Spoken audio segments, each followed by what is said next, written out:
Le colorisme, selon Wikipédia, est une discrimination interne à une communauté. Elle différencie les individus en fonction de leur clarté de peau. Disons que les personnes plus claires et ayant des traits occidentaux sont considérées comme plus belles, plus jolies. Voilà. Donc si ce thème-là t'intéresse, bienvenue dans cette nouvelle vidéo.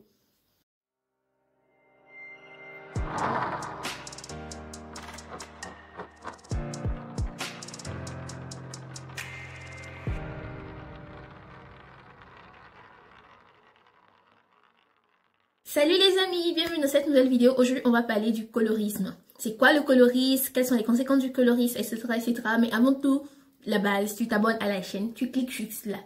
Je crois que c'est là, ouais. Tu cliques là et n'oublie pas surtout d'activer la cloche de notification pour être au courant dès que je poste une nouvelle vidéo. Ok? Good. Alors, les origines du colorisme viennent de l'esclavage.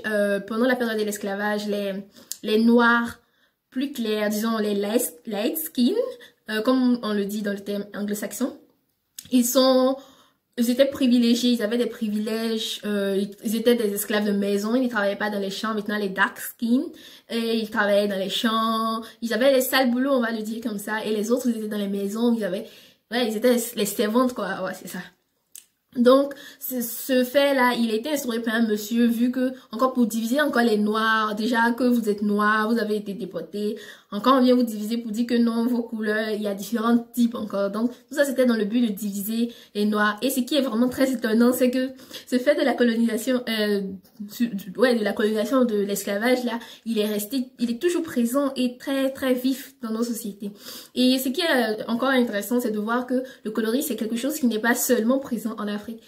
Si on va en Asie, précisément en Inde, le colorisme est très présent. Ceux qui ont l'habitude de regarder les films hindous, tout ça, ils savent très bien que oui, les castes, les noirs, ils sont dans les castes, mauvaises castes, ils font les faux travail, et ceux qui sont blancs, ils ont beaucoup de chance. Voilà, c'est ça qu'on appelle le colorisme, et c'est un fait tellement dommage.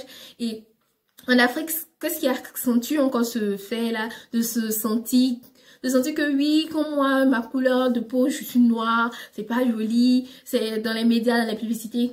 Si vous faites attention, la plupart du temps, quand on veut parler de beauté, on envoie une crème. Oh, cette crème-là, c'est une bonne crème à base de carottes pour te rendre belle. Et du coup, qui apparaît? Une femme claire, voire une femme métisse qu'on dit, c'est ça la beauté quoi. Pour être jolie, il faut utiliser cette crème là, et pour être comme elle, pour avoir sa couleur de peau. Mais pourquoi est-ce qu'on ne met jamais de femmes noires? Tout ça, ce sont les effets du colorisme. Pour dire que oui, plus les personnes sont claires, plus elles sont belles. Alors c'est un truc qui est tellement faux. Mais dans la publicité, on met toujours en avant la femme, que c'est la jolie femme. On dit oui, c'est elle, pour être belle, il faut être comme elle. Et aussi, dans la rue, les filles plus claires se feront facilement plus draguées que les filles plus noires, parce que les garçons, ils vont se dire oui, c'est ça qui est la femme plus belle. Ils voient dans les publicités et dans les médias en général, et ils disent ok, nous on drague que les plus belles femmes, donc les femmes plus claires. Et c'est ce qui envoie encore le fait que les footballeurs, la plupart de nos stars, quand ils ont quitté la galère et qu'ils deviennent boss, maintenant ils ont beaucoup d'argent, la plupart d'entre eux marient des femmes blanches, voire des métisses quoi. Ils ne veulent pas retourner à la boue. La plupart d'entre eux, je n'ai pas dit eux tous.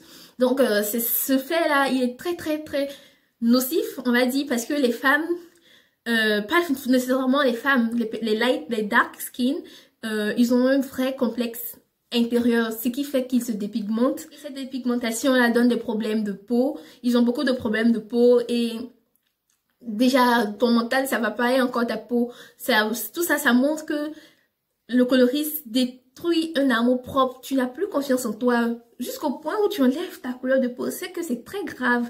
Les personnes qui font ça, je ne les juge pas du tout, mais elles me font tellement pitié. C'est triste quoi.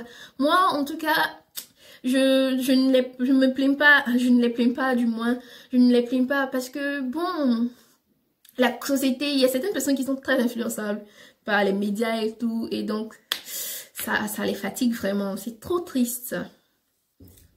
Encore dans cette même vanne de médias là, le problème se fait toujours grandissant là, parce que c'est ce qu'on regarde, parce que la plupart du temps les personnes en Afrique regardent la télé, passent beaucoup de temps à regarder la télé. Donc, c'est ce qu'ils reçoivent dans tous les feuilletons brésiliens, dans tous les feuilletons que nous regardons. La plupart du temps, ce ne sont pas des films propres à nous. On a beaucoup de séries africaines, mais il y a beaucoup de personnes qui ne les préfèrent pas. Ils préfèrent regarder ce qui vient de l'extérieur. Ce qui vient de l'extérieur est toujours bien, est toujours beau. Donc, on les préfère. Oh, c'est ce qui fait du mal.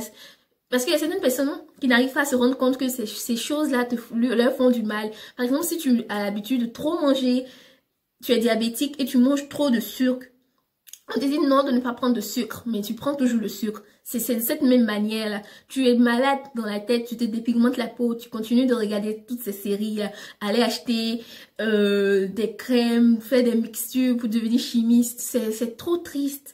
Oh, on doit vraiment lutter, en essayant de lutter. Qu'est-ce qu'on peut faire à notre niveau? Comme je le dis toujours, tout commence par toi. Qu'est-ce que tu peux faire à ton humble niveau? À ton humble niveau, tu peux commencer à boycotter les séries. Boycotter en faisant quoi? En ne regardant pas les séries, les feuilletons qui sont à 19h. S'il y a le moins de personnes qui regardent, parce qu'ils reçoivent une forte audience à ces heures-là, s'il y a le moins de personnes qui regardent, ils verront, mais qu'est-ce qui s'est passé? Il y a des choses qui ont bougé et ils ne vont plus disposer ça. Et en échange, au contraire, vous pouvez regarder plus les séries africaines. Je ne vais pas dire que les séries africaines sont nulles. Quand on regarde les films de go, ce genre de choses, c'est trop chic et on se moque bien. Donc, privilégiez ça. Au moins, vous aurez moins de complexes à l'intérieur de vous. À force de regarder que non, les blancs, ils ont fait ça. Ça vous donne envie d'être comme eux. Ça, on veut vraiment en ce moment-là éviter ça. Déjà, être comme eux, c'est dépigmenté là. Non, c'est pas très beau. Et ça vous rend malade. Donc, moi, je ne veux pas que vous soyez malade. Donc, c'est ce que vous pouvez faire déjà. C'est tellement simple. Déjà, dit non, on regarde plus ça. On va regarder les go, on va regarder d'autres films. On va regarder les Bobo Diouf. Donc, n'hésitez pas à me dire en commentaire quelle autre tactique qu'on peut appliquer, qu'est-ce qu'on peut utiliser encore pour pouvoir boycotter les séries, qu'est-ce qu'on peut faire encore pour pouvoir avoir plus confiance en nous, pour ne pas être dans ce complexe-là, pour dire que oui, le blanc, vouloir être leur ressembler et le coloriste, etc. Pour détruire, pour qu'on puisse soit plus fort, quoi. Mais ce qui me plaît encore, c'est que il y a beaucoup de campagnes qui sont mises en valeur pour dire que oui, les femmes noires, peu importe tes couleurs de peau, tu es jolie. Et on peut observer ça à travers Miss Côte d'Ivoire de l'année dernière. La Miss Côte d'Ivoire, c'était une dark skin. Bon, mais la plupart du temps, les dark skin qui sont considérées comme jolies, ce sont celles qui ont les traits fins, très européens. Mais bon, ça, on doit devoir encore casser. Il y a tellement de choses qu'on doit casser. Mais tout commence par toi. Dans ta tête, tu dois te dire que tout type de personne est jolie. Il y a certaines personnes, quand on les voit, on dit, mais bon, c'est sa beauté qui est comme ça. Essaye de voir le beau en l'autre. Ne pas dire que oui, parce que bon, il est noir, il est gros, il n'a pas de tête très fin, il n'est pas joli. Non. Donc, déjà, essayer d'incarner ça en toi. Là, quand tu vas renvoyer ce genre d'image au fil du temps, tu contamines les personnes autour de toi, ça fera un grand cercle de personnes. Et voilà, on aura déjà atteint un gros pas. Donc, je compte vraiment sur toi, ok? Voilà. Donc, c'est la fin de la vidéo. J'espère qu'elle t'a plu et qu'elle t'a enseigné quelque chose. Et n'hésite pas à me dire en commentaire, comme je l'ai dit, des choses qu'on peut faire pour pouvoir casser ce colorisme-là, cette discrimination. Donc, voilà. On se donne rendez-vous pour une prochaine vidéo. Oui. Allez, ciao.